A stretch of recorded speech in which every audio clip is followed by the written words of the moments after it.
Amigos, tengan ustedes un cordial saludo de mi persona, quien les habla, un alumno de la CAPIME, Grosiolismo Maniquispe.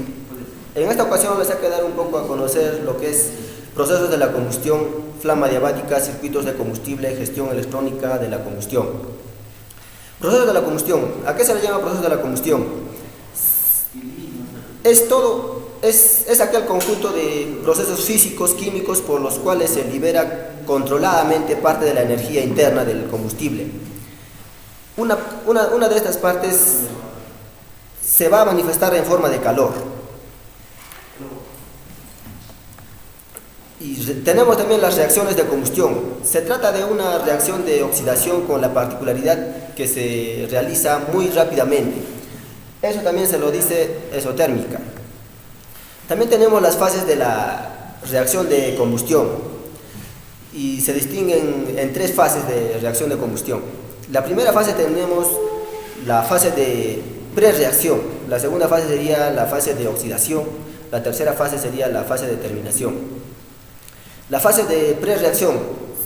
La fase de prereacción son los compuestos hidrocarbonados que se descomponen dando lugar a la formación de radicales, que son unos compuestos intermedios inestables y muy activos, para que de este modo el carbono y el hidrógeno puedan reaccionar con el oxígeno. La fase de oxidación. En esta fase se produce la combinación entre los elementos y el oxígeno. Es una fase muy exotérmica y es cuando tiene lugar a la propagación de la llama. La fase de terminación. Aquí es cuando se forman los compuestos estables. El conjunto de estos compuestos es lo que llamamos gases de combustión. También tenemos las clases de reacción de combustión. Tenemos la combustión neutra. Es aquella que se produce cuando el aire empleado aporta la cantidad justa de oxígeno para que todos los reactivos que se transformen en productos, para que las estequiometrías se cumplan. Hay que considerar todos los elementos que sufren la reacción de combustión en el combustible. A veces los gases de combustión se les llama poder comburívoro, a poder fumígero. Se define como los gases húmedos totales procedentes de una combustión neutra, estequiométrica. De todos estos elementos combustibles y inertes también tenemos la combustión incompleta. La combustión incompleta es aquella en la que por defecto en el suministro de aire no hay oxígeno necesario para que produzca la oxidación total del carbono. Esto quiere decir que no todo el carbono se va a transformar en CO2 y aparecerá como producto de combustión el CO. Aparecen entonces los inquemados. Los inquemados también se pueden producir por defecto en aparato de quemador. Los inquemados se definen como la materia del combustible que ha quedado sin quemar o parcialmente quemada. Pueden ser de dos clases, sólido y gaseosos. Cuando aparecen inquemados es señal de que no ha sido aprovechado bien el combustible, por lo que la combustión que de está realizando es mala y deberían tomar medidas de algún tipo para mejorarla. La combustión completa. La combustión completa es donde se produce una combustión completa, se hace necesario aportar un exceso de aire, es decir, de oxígeno.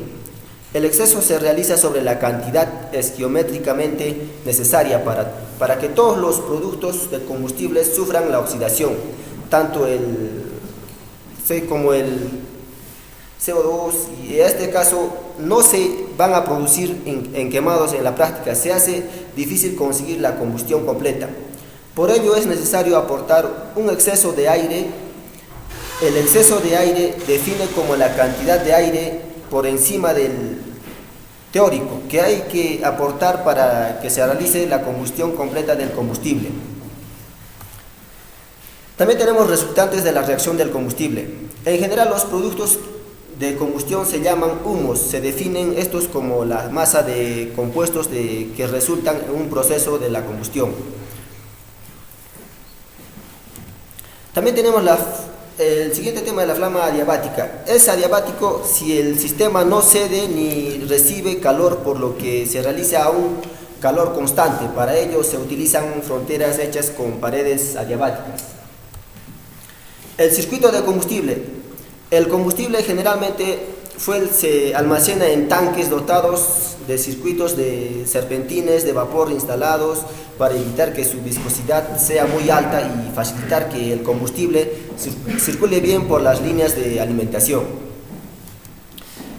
Tenemos también la gestión electrónica diésel. La gestión electrónica diésel se puede aplicar tanto a los motores de inyección indirecta como de inyección directa. En un motor de inyección indirecta, el combustible se inyecta dentro de la cámara de turbulencia, quemándose una parte de él a la presión, aumenta de modo que los gases de combustión y el carburante restante se apresura al salir por la tobera de la cámara de turbulencia y se mezcla con el aire de la cámara de combustión, donde se produce la quema de combustible definitiva. La inyección indirecta. La inyección directa. El combustible es inyectado directamente a la cámara de combustión del cilindro, lo cual proporciona un quemado más eficaz. Para motores de inyección indirecta, se utilizan los llamados inyectores de Tetón. Es el caso de motores con precámaras o cámara de turbulencia. La preparación de la mezcla de combustible se efectúa principalmente mediante turbulencia de aire asistida por un chorro de inyección con formas apropiadas en el caso de inyectores de Tetón y la presión de apertura de inyectores. Se encuentran generalmente entre los 110 y 135 bar de la aguja del inyector. Una forma perfectamente estudiada que posibilita la formación de una preinyección al abrir el inyector. La aguja del inyector se levanta, se inyecta una cantidad muy pequeña del combustible que irá aumentando a la medida que se va a levantar más la aguja del inyector, llegando a la máxima inyección del combustible cuando la aguja se levanta a su máxima apertura. El inyector de Tetón y es estrangulado asegura una combustión más suave y por consiguiente un funcionamiento más uniforme. Para motores de inyección directa se utilizan inyectores de orificios. El inyector inyecta combustible directamente en la cámara de combustión en dos etapas a través de los 5 orificios que hay en el difusor. El diseño de la cámara de combustión junto con el inyector del tipo multiorificio proporciona una combustión eficaz pero suave y silenciosa. El inyector lleva 2 muelles con diferentes intensidades que actúan sobre la aguja dosificadora. Cuando la presión del combustible alcanza aproximadamente los 150 bar, la aguja se eleva y vence la fuerza del muelle más débil. Muelle de preinyección. Una parte del combustible entonces es inyectado a través de los 5 orificios del difusor. A medida que el pistón de la bomba sigue desplazándose, la presión aumenta a unos 300 bar y vence la fuerza del muelle más fuerte. El muelle de inyección principal, la aguja del difusor, se eleva entonces a un poco más y el combustible restante es inyectado a la cámara de combustión de alta presión, quemando el caudal de combustible inyectado.